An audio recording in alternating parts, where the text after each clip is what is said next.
માં થોડી વાતોથી મનમાં મૂંઝવું, એ સવાલો તને કરવા મારી માં. એક નહીં તારા 1000 સવાલના જવાબ આલું. પૂછ તારે જે પૂછવું હોય. માં પૂછીએ તો ખરા, પણ તને ખોટું તો નહીં લાગે ને? પૂછ મારા દીકરા, તારી વાતનું મને કોઈ ખોટું નહીં લાગે.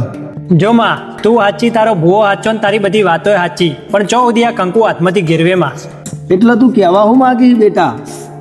માં બહુ ભણ્યા ને બહુ ગણ્યા, પણ જો નોકરી લાગતી નહીં. વર્ષોથી મજૂરી કરીએ છીએ, પણ રૂપિયો ભેગો થતો નહીં માં. એ ભાઈ, નોકરીએ લાગી જા, પૈસા ભેડા થા, પણ થોડો સમય લાગશે. મજા કરાય ભાઈ. માં આવતો સમય કને ભાડ્યો, વખો તો અત્યાર પડ, કાલ હવારે કોક સારું થાય ને એવું કરિયલ માં. એ ભાઈ, ઉતાવળે ઓબા ના પાક, થોડા સમયની રાહ જોવી પડે. માં તું ચમત્કાર કરીને તારા હાથમાંથી કંકુ ઘેરવતી હોય તો તું પથ્થરોમાંથી પોણી કાઢી શકીને ઉઠતો ચકલો પાડી શકી. એ બધું તારા હાથનું કામ માં. એ ભાઈ, તું કહેવા હું માગ? તું મારા પારખા લેવા આવ્યો? માં, અમે તારા કોઈ પારખા લેવા નહીં માગતા, જે સાચું હોય ને જ કહીએ, કોઈ ખોટું કહેવા નહીં માગતા. મારી મજાક કરશો ને તો ચોક ખોવાઈ જાઓ. હમણાં એક જ ચપટી વગાડે ને તો બેના લોહીની ઉલટીઓ કરાય. માં, શું ખાલું કે દુઃખ ખાલું એ કોઈના હાથમાં નહીં, એ તો ખાલી મારા રોમના હાથમાં. એ કરો ને ખરું, એમાં કોઈ ફેરફાર કરી શકવાનું નહીં. તમે મારી મજાક કરવા આવ્યા હો? મારી મજાક તમને બહુ ભારે પડી જા. માં, અમે તારી મજાક નહીં કરતા, પણ તું જેવી રીતે ચમત્કાર કરીને તારા હાથમાંથી કંકુ કાઢી ને એવી રીતે અનાજ કાઢ, હોનું ચોદી અને હીરા જવેરાત કાઢ, તો અમારા જેવા ગરીબોનું ભલું થાય.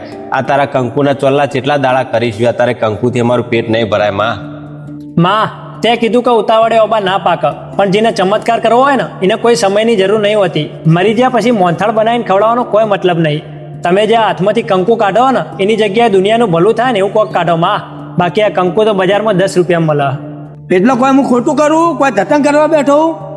ભગવાન માતાજીના નામે ખોટું બોલીને લોકોને છેતરવા ને એ એક જાતનું ધતિંગ જ કહેવાય. તમે હાથમાં એક કંકુ જ ચમ કાઢો, બીજું કોઈ વસ્તુ ચમ નહીં કાઢતા? અને કંકુ જ કાઢવી હોય તો આટલી ચપટી ચમ કાઢો, ખટારા ભરાય એટલી બધી કાઢો ને તો હું માની જાઉં તમે ચમત્કાર કરો. ખટારો ભરીને તો ના નીકળે ભાઈ. આ કોઈ માતાજીનો ચમત્કાર નહીં, આ તો એક જાતની હાથની કળા ને, એટલે જ મુઠ્ઠીભર નીકળે. અને બીજી વાત, બજારમાં એક એવું કેમિકલ મળે જે તમે અત્યારે હાથમાં લગાવી દો ને તો 12 કલાક સુધી એની અસર તમારા હાથમાં રહે. એને થોડું પોણી અડે ને તો એ કંકુના જેમ લાલ થવા માંડે. એવું બધું બતાવીને દુનિયાને છેતરી. બાકી જો માતાને ખોટું લાગે એવું હોય ને તો માતા તો દરિયામાં ઢગલો કરે એટલી કંકુ કાઢીને બતાવો. એટલે મહેરબાની કરીને માતાજીના નામે ભોળી પબ્લિકના બીવડાઈને છેતરવાનું બંધ કરો. જો તમે આવા ધતિંગ કરશો ને તો માતાજી તમને કોઈ દાડો માફ નહીં કરે ને તમે અમે કોઈ દાડો નહીં બચી શકો. સમજણ પડે ને?